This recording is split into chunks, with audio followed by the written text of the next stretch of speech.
की इस वीडियो में आप लोगों को ये पता चलेगा कि सीजीट होता क्या है, इसमें कौन कौन से सब्जेक्ट्स पढ़ने पड़ते हैं, उन सब्जेक्ट्स को पास करने का क्राइटेरिया क्या है।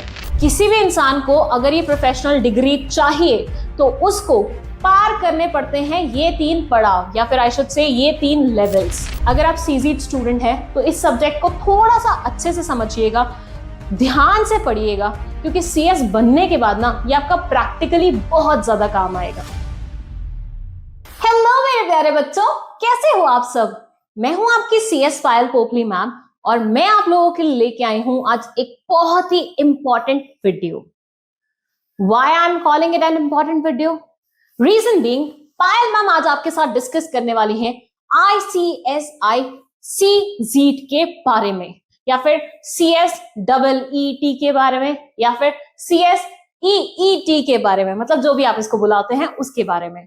तो आज की इस वीडियो में आप लोगों को यह पता चलेगा कि सीजीट होता क्या है, कौन इसके लिए अप्लाई कर सकता है, कब इसके लिए अप्लाई कर सकते हैं, रजिस्ट्रेशन प्रोसेस क्या है, पेमेंट स्ट्रक्चर क्या है, इसमें कौन कौन से सब्जेक्ट्स पढ़ने पड़ते हैं, उन सब्जेक्ट्स को पास करने का क्राइटेरिया क्या है, and blah blah blah blah questions के आंसर्स।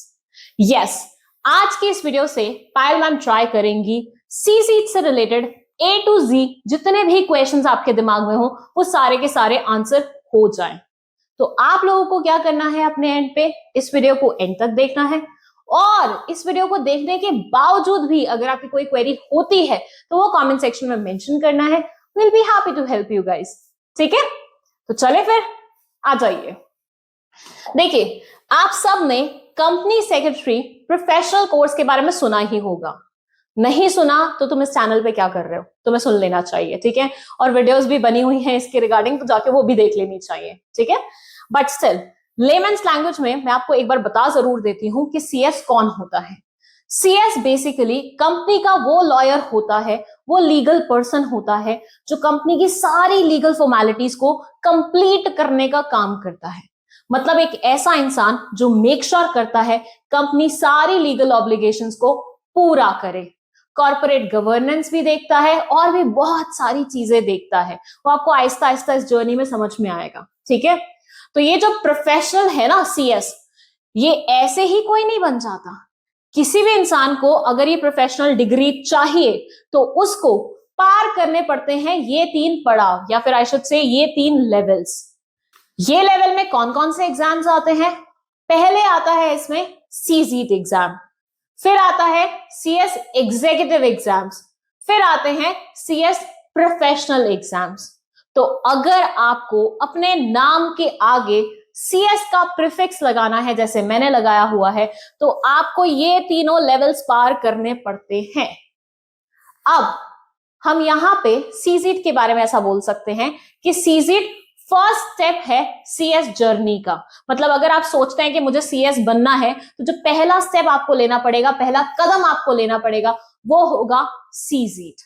ठीक है, समझ में आया? एक बार अगर आप इसको क्वालिफाई कर लेंगे तभी आप नेक्स्ट लेवल पे जा पाएंगे, फिर उसको क्वालिफाई करेंगे तभी आप नेक्स्ट लेवल पे जा पाएंगे। ऐसा नहीं है कि डायरेक्ट जंप कर जाओ। हाँ, कुछ है सिनेरियोज जहां पे डायरेक्ट जंप करने का भी ऑप्शन मिलता है, बट फिलहाल आई विल स्टिक टू इसको कैसे पार करना है। ठीक है, चलिए आगे अगर हम बात करें सब्जेक्ट्स के बारे में, तो सीजीट में कुछ इस तरह के सब्जेक्ट्स हैं जो आपके सामने मेंशन है। आप चाहें तो इसका स्क्रीनशॉट ले सकते हैं। ऊपर से देखने में लगेगा कि टोटल 4 सब्जेक्ट्स है पढ़ने में, लेकिन थोड़ा सा गहराई में अगर आप झांकेंगे तो आपको पता लगेगा टोटल 6 सब्जेक्ट्स हैं जो आपको पढ़ने हैं सीजीट को क्वालिफाई करने के लिए।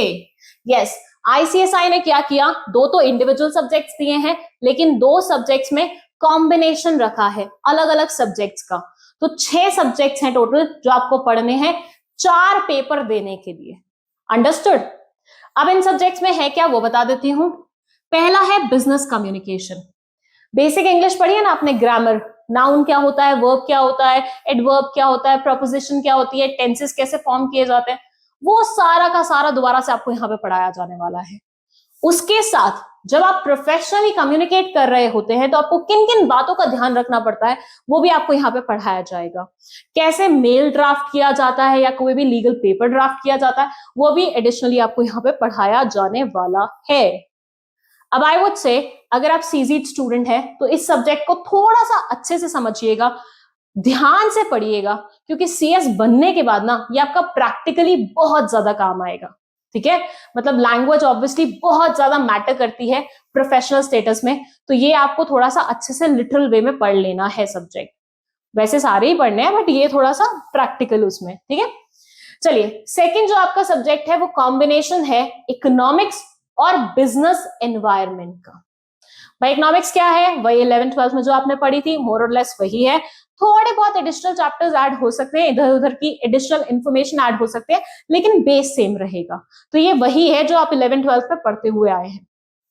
इसके अलावा बिजनेस एनवायरनमेंट, बिजनेस स्टडीज का 12th क्लास का 3rd चैप्टर याद है, उसमें जो पढ़ा था ना डिफरेंट डिफरेंट डायमेंशंस के बारे में, बस वही सब आपको यहाँ पे चैप्टर वाइज पढ़ने को मिलेगा।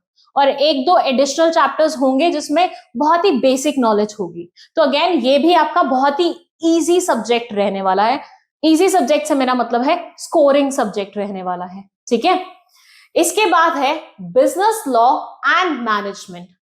बिजनेस लॉ थोड़ा सा आपके लिए नया रहने वाला है, वैसे इतना भी नया नहीं है क्योंकि 11th क्लास में आपने इनकॉर्पोरेशन ऑफ अ कंपनी पढ़ा था, राइट। बस उसी से मिलता जुलता थोड़ा थोड़ा एस्पेक्ट यहाँ पे रहेगा, लेकिन और भी कुछ additional chapters like negotiable instruments, SOGA, partnership पे कौन से लॉज एप्लीकेबल होते हैं, कंपनी लॉ क्या होता है, वो सब आपको यहाँ पे पढ़ने को मिल जाएगा। ठीक है, बट ईजी रहेगा आई वुड से। ये अगर आपने अच्छे से पढ़ लिया ना, बढ़िया, मतलब तुम्हारी सीएस की जर्नी के तो फट्टे चक जाएंगे।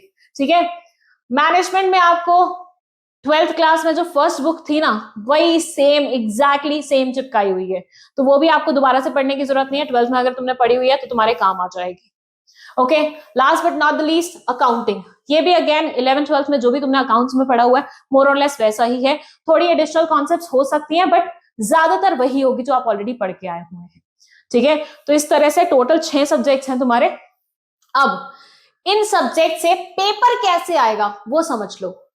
आपका business communication, economics and business environment और अकाउंटिंग से आने वाला है सब्जेक्टिव पेपर। मतलब क्वेश्चन दिया रहेगा, आपको उसका आंसर लिखना होगा बैठ के। सब्जेक्टिव पेपर समझते हैं ना, जैसे आज तक 11th 12th में देते हुए आए हैं कि क्वेश्चन पेपर आता है जिसमें बहुत सारे क्वेश्चंस पूछे जाते हैं, आपको आंसर बैठ के लिखने पड़ते हैं। बस सेम क्राइटेरिया रहने वाला है यहाँ पे भी। लेकिन एक पेपर आपका ऐसा है जिसमें आपका रहेगा objective paper. Business law and management आपका बेसिकली ऑब्जेक्टिव टाइप क्वेश्चंस के फॉर्म में आने वाला है कि एक क्वेश्चन होगा, 4 उसके ऑप्शंस होंगे और आपको टिक करना होगा कौन सा वाला ऑप्शन उसका करेक्ट है। मैं आपको एक बात बोलूं, ये ना आपके लिए बहुत इजी बना दी गई है चीज, क्योंकि बिजनेस लॉ में ना जो सबसे ज्यादा प्रॉब्लम मैंने बच्चों को फेस करते हुए देखे ना, वो ये है कि थ्योरी में आंसर कैसे लिखे। तो यहाँ पे वो रोला ही खत्म हो गया। मतलब आपको डायरेक्टली टिक लगाना है कि भैया ये करेक्ट आंसर है और उसके बाद आगे बढ़ जाना है। तो 3 आपके रहने वाले हैं सब्जेक्टिव पेपर्स और एक आपका रहने वाला है ओएमआर बेस्ड पेपर, मतलब ऑब्जेक्टिव टाइप पेपर। अब ऑब्वियसली लिखने बैठते हो तो टाइम ज्यादा लगता है, लेकिन क्वेश्चन में टिक ही लगाना है तो टाइम कम लगेगा। तो वैसे ही यहाँ पे आपको 3 घंटे मिलेंगे पेपर सॉल्व करने के लिए, यहाँ पे अगेन आपको 3 घंटे मिलेंगे, यहाँ पे भी आपको 3 घंटे मिलेंगे। लेकिन ऑब्जेक्टिव टाइप पेपर में आपको सिर्फ और सिर्फ 2 घंटे मिलने वाले हैं, फॉर ऑब्वियस रीजंस। मतलब लिखने में आपको टाइम ज्यादा लगेगा, थ्योरी ज्यादा होगी तो ज्यादा टाइम मिल रहा है, लेकिन ऑब्जेक्टिव टाइप में आपको ज्यादा टाइम नहीं मिलेगा। ठीक है, सो इस तरह से कुछ आपका सब्जेक्ट्स का सेग्रीगेशन है। अब क्वालिफाई कैसे करोगे वो भी बता देती हूं, मतलब पास कब माने जाओगे। इंडिविजुअली आपको हर सब्जेक्ट में 40% लाना ही लाना है पास होने के लिए। 100 नंबर के पेपर होंगे तो 100 में अगर आप 40 ला रहे हैं तो आप इंडिविजुअल सब्जेक्ट में पास माने जाओगे। 33% वाला क्राइटेरिया नहीं है, 11th 12th नहीं है कि हाँ 33% ले आए पास हो गए।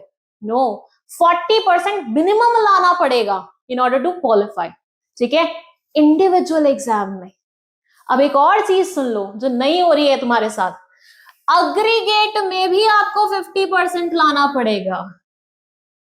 मैम ये क्या है, इसके बारे में तो कभी नहीं सुना था, सुनाती हूं। जब अग्रीगेट की बात होती है तो उसका मतलब होता है कि चाहे आप इंडिविजुअल सब्जेक्ट्स में 40-40 नंबर ले आओ, लेकिन टुगेदर आपको 50% लाना जरूरी है। फॉर से 400 नंबर के पेपर है, ठीक है, 100 100 100 100, तो 50% उसका कितना होगा, 200। तो चारों पेपर को कंबाइन करने के बाद, ऐड करने के बाद, मतलब चारों पेपर के मार्क्स ऐड करने के बाद आपके टोटल 200 नंबर बनने चाहिए। समझ में आया मैंने क्या बोला? इंडिविजुअली तुम 40% लाके इंडिविजुअल सब्जेक्ट्स में पास हो जाओगे, लेकिन अगर तुम्हें सीजीट पास करना है तो उसके लिए तुम्हें टोटल 200 नंबर तो लाने ही पड़ेंगे। तो अगर तुम इसमें 40 नंबर लाते हो, इसमें 60 लाने पड़ेंगे, इसमें 50 नंबर लाते हो, इसमें 50 लाने पड़ेंगे मिनिमम, तभी तुम जाके ये 200 के क्राइटेरिया को मैच कर पाओगे। अब यहां पे क्या प्रॉब्लम आती है बच्चों को, इंडिविजुअल एग्जाम क्वालिफाई कर लेते हैं, 40 नंबर ले आते हैं, लेकिन साथ में वो 200 नंबर नहीं बन पाते, तो सीजीट से रह जाते हैं। तो आपको पहले से ही अपने दिमाग को ऐसी ट्रेनिंग देनी है कि मुझे हर सब्जेक्ट में मिनिमम 50 नंबर तो लाने ही हैं। बट इफ इन केस आपको लगता है कि आप किसी सब्जेक्ट में थोड़े से पीछे चल रहे हैं, आपकी प्रेपरेशन अप टू मार्क नहीं है, तो आप कोशिश करो दूसरे सब्जेक्ट में आप एक्स्ट्रा मेहनत कर लो, इसमें 70 ले आओ, फिर इसमें 40 भी लाओगे तो चल जाएगा काम, लेकिन 200 का अग्रीगेट पार करना ही पड़ेगा सीजीट को क्वालिफाई करने के लिए। ठीक है, तो जितनी इंफॉर्मेशन थी यहां पे मैक्सिमम मैंने आपको दे दी है। एक और चीज बता देती हूं, ऑब्जेक्टिव टाइप क्वेश्चन में नेगेटिव मार्किंग नहीं रहेगी। तो ये एक और एडिशनल पॉइंट, एक अच्छा पॉइंट तुम लोगों के लिए है कि भाई जितने भी गलत आंसर तुम मार्क करके आओगे उसके एक्स्ट्रा मार्क्स तुम्हारे नहीं कटेंगे। ठीक है, सो ये कुछ इंफॉर्मेशन आपके सामने है, पहले इसका स्क्रीनशॉट लो, फिर हम आगे बढ़ते हैं। चलिए नेक्स्ट है कि कौन कौन इसके लिए अप्लाई कर सकता है। 12th पास किया हुआ स्टूडेंट इसके लिए अप्लाई कर सकता है, या फिर अगर आप अभी 12th में बैठने वाले हो फाइनल एग्जाम्स में, आपकी हॉल टिकट आ गई है, आपके प्री बोर्ड्स हो चुके हैं, उसकी मार्कशीट आ चुकी है, तब भी आप इस एग्जाम के लिए अप्लाई कर सकते हो। मतलब either you are 12th passed student या फिर you are appearing in your 12th class, दोनों ही सिचुएशन में आप सीजीट के लिए अप्लाई कर सकते हो। ठीक है, only an Indian national can apply, मतलब अगर आप फिरंगी हैं तो आप अप्लाई नहीं कर पाएंगे। ठीक है, आपको इंडियन नेशनैलिटी लेना जरूरी है फॉर अप्लाइंग फॉर सीजीट। ओके, इसके अलावा एक और चीज है कि ये सेंटर बेस्ड एग्जाम है। बीच में ऐसा हुआ था कि आप अपने घर से ही पेपर अटेम्प्ट कर सकते थे, ऑब्वियसली फिर आईसीएसआई को समझ में आ गया कि बच्चे कितने चालू हैं, इनको घर पे बैठा के तो हम एग्जाम नहीं दिलवा सकते, इनको बेटर सेंटर में बुलाओ। तो आपको एक सेंटर एलोकेट किया जाएगा, ऑब्वियसली पहले आपसे पूछा जाएगा कौन से सेंटर को आप चूज करना चाहते हैं, फिर आपको वहां बुलाया जाएगा, वहां पे आपका एग्जाम लिया जाएगा और आपको 4 दिन लगातार जाना पड़ेगा इन चारों एग्जाम्स को अटेम्प्ट करने के लिए। ठीक है, तो it will be a centre based exam और साल में 3 बार होता है ये। कब कब? फरवरी, जून एंड अक्टूबर। यूजुअली पहले पहले हफ्ते में हो जाएगा इन तीनों महीनों के, लेकिन 3 बार होगा। तो अगर आपका बाय चांस एक बार आप रजिस्टर करना भूल गए या कुछ भी हुआ, तो आपको सेकेंड टाइम फिर चांस मिलेगा सेम ईयर में, थर्ड टाइम फिर चांस मिलेगा सेम ईयर में। तो आप बैक टू बैक भी अप्लाई कर सकते हो इफ फेल कर जाते हो तो। वैसे तो करोगे नहीं, तुम हमसे पढ़ने वाले हो, कहां से फेल होगे, बट स्टिल आपको 3 बार मौका दिया जा रहा है और फर्स्ट वीक ऑफ मंथ्स में ही आपके एग्जाम होंगे। इसके बाद कोई भी student from any field including art, commerce, science apply कर सकता है सीजीट के लिए। हाँ, obviously being a commerce student आपको थोड़ा एडवांटेज मिल जाएगा, आपने पहले से अकाउंट्स पढ़ा हुआ है, लेकिन अगर आप आर्ट स्टूडेंट भी हैं तो आपने इकोनॉमिक्स पढ़ा हुआ है, तो आपको वहां पे एडवांटेज मिल जाएगा। और अगर आप साइंस स्टूडेंट हैं तो आपके तो खून में ही मेहनत है, 11th-12th में तो खूब मेहनत की है, यहाँ पे और करनी पड़ेगी आपको थोड़ी सी, आपको अकाउंट्स फ्रॉम स्क्रैच पढ़ना पड़ेगा, but still you can apply for CSEET. ठीक है, तो किसी भी फील्ड का स्टूडेंट हो अप्लाई कर सकता है सीजीट के लिए। अब बात करते हैं रजिस्टर कैसे करना है। अब भाई ये थोड़ी सी है टेक्निकल नॉलेज, तो ध्यान से समझना, और साथ साथ अगर तुम रजिस्टर कर भी रहे हो तो कर लेना। ठीक है, सबसे पहले तुम्हें क्या करना पड़ेगा, आईसीएसआई की वेबसाइट पे जाना पड़ेगा। ये कोई बड़ी बात नहीं है, तुम जेनजीज हो, तुम्हें पता है कैसे इंटरनेट वर्क करता है, राइट। तो ये वेबसाइट है, गूगल भी करोगे तो मिल जाएगी। यहाँ पे जाओगे, सीधा तुम्हें ये पेज खुला हुआ मिलेगा। अब इस पेज में तुम्हें जाना है ऑनलाइन सर्विसेज पे, ठीक है। कहां जाना है? ऑनलाइन सर्विसेज पे। जैसे तुम इस पे जाओगे, यहां पे एक ड्रॉप डाउन वो आ जाएगा जिसमें ये सारी इंफॉर्मेशन मेंशन होगी। इसमें तुम्हें नीचे कहीं नहीं देखना है, सीधा जाना है register for CSEET. So ICSI website, online services और register for CSEET, cut to सीधा, ठीक है। एक बार तुम ये करोगे तो कुछ इस तरह का पेज खुल जाएगा। ये तुम्हें बताएगा कि क्या क्या चीजें जरूरी हैं अप्लाई करने से पहले, मतलब तुम्हें कौन कौन से डॉक्यूमेंट्स अपने पास रेडी रखने हैं अप्लाई करने के लिए। इसमें आ जाता है your photograph, signature, date of birth certificate, qualification certificate मतलब 12th की मार्कशीट है तो मार्कशीट, एडमिट कार्ड है तो एडमिट कार्ड, हॉल टिकट है तो हॉल टिकट, ठीक है। कुछ भी तुम्हारे पास है उसके बेसिस पे अप्लाई कर दो। If you are from a category, particular category, SC ST OBC, तो उसका सर्टिफिकेट लगेगा। फायदा कुछ नहीं मिलेगा, बस हाँ पेमेंट में रिलैक्सेशन है। पेपर क्वालिफाई करने के लिए आपको एग्जैक्टली सेम ही मार्क्स लाने पड़ेंगे जो जनरल कैटेगरी का इंसान लाएगा, ठीक है। बस हाँ पेमेंट मतलब जो पैसे आप पे करोगे आईसीएसआई को, उसमें थोड़ी सी रिलैक्सेशन है। आईडी प्रूफ, आधार कार्ड, पासपोर्ट, कुछ भी जो आपके पास अवेलेबल हो वो सारे आपको कर सकते हैं, ठीक है। इन फाइल्स का साइज क्या होना चाहिए वो पहले से डिफाइंड होगा, तो मेक श्योर करना कि जब तुम अप्लाई करने के लिए बैठे हो तुम्हारे पास हर एक डॉक्यूमेंट उसी साइज में अवेलेबल हो, क्योंकि बहुत बार ऐसा होता है कि हमारे पास साइज बड़े होते हैं इमेज के, ये वो, तो वहां पे दिक्कत आती है और फिर आपको स्क्रैच से शुरू करना पड़ता है। वो ना हो इसलिए पहले से मेक श्योर कर लेना कि तुम सारी चीजें लेके बैठे हो अपने पास। एक बार तुमने ये कर लिया, इसके बाद ना एक बटन आता है चेकलिस्ट वाला, उसको तुम्हें टिक करना होगा। उसके बाद नेक्स्ट पेज खुलेगा। नेक्स्ट पेज पे होगी कुछ इस तरह से इंफॉर्मेशन। अब ये एक फॉर्म ही है जो आपको फिल करना है, ठीक है। इस फॉर्म में क्या रहेगा? Your basic detail, your name, your mummy papa का नाम, your address, your this, your that, date of birth वगैरह, ये सारी बेसिक इन्फॉर्मेशन। ये मुझे नहीं लगता तुम में से किसी को भी प्रॉब्लम जाएगी फिल करने में। तुम लोग जेनजीज हो, इंटरनेट में तुम हम लोगों से आगे चलते हो, तो तुम्हें पता ही होगा कैसे फिल करना है। एजुकेशन डिटेल्स फिल करनी होंगी, 10th में कितने मार्क्स, 12th में कितने marks, source of information mention करना होगा, डॉक्यूमेंट्स की डिटेलिंग देनी होगी। उसके बाद प्रीव्यू मतलब आप देख सकते हैं डॉक्यूमेंट जो भी आपने अपलोड किए हैं वो कैसे दिख रहे हैं। और लास्ट में आपको करना होगा पेमेंट, मतलब पैसे पे करने पड़ेंगे आपको आईसीएसआई को। और once you are done with it, पूरा आपका सबमिशन हो गया होगा, तो सामने से आईसीएस आपको देख देगा एक एक्नॉलेजमेंट, एक स्लिप जिसमें मेंशन होगा कि आपकी एप्लीकेशन रिसीव कर ली गई है। आपको थोड़े टाइम में इंटीमेट कर दिया जाएगा whether your admission is whether you are admitted or not, ठीक है। वैसे तो कर ही लेते हैं बट फिर भी ओके। नेक्स्ट है आपका फी स्ट्रक्चर, मतलब आपको कितने पैसे स्पेंड करने पड़ेंगे। तो ये बोलते हैं कि सीजीट रजिस्ट्रेशन में आपको एसआईपी की भी पेमेंट देनी पड़ती है पहले से।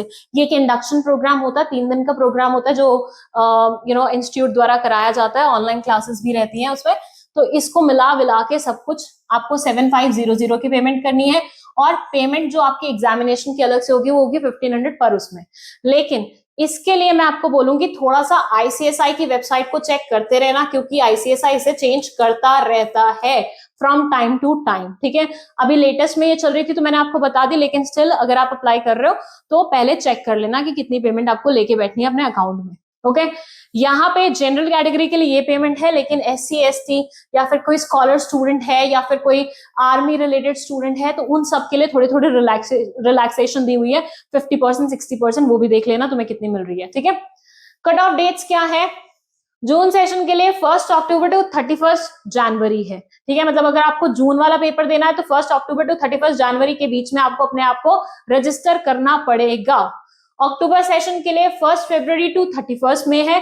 फरवरी सेशन के लिए 1 जून टू 30 सितंबर है। तो तुम्हें जो भी अटेम्प्ट में देना है अपना सीजीट का एग्जाम, उसके अकॉर्डिंग रजिस्ट्रेशन चेक कर लेना ओपन है कि नहीं है। और यूजुअली ये एक्सटेंड भी हो जाता है समटाइम्स, तो आईसीएसआई की वेबसाइट पे कंटिन्यूअसली नजर रखना, ओके। मैं हट जाऊं तो आप स्क्रीनशॉट ले सकते हैं।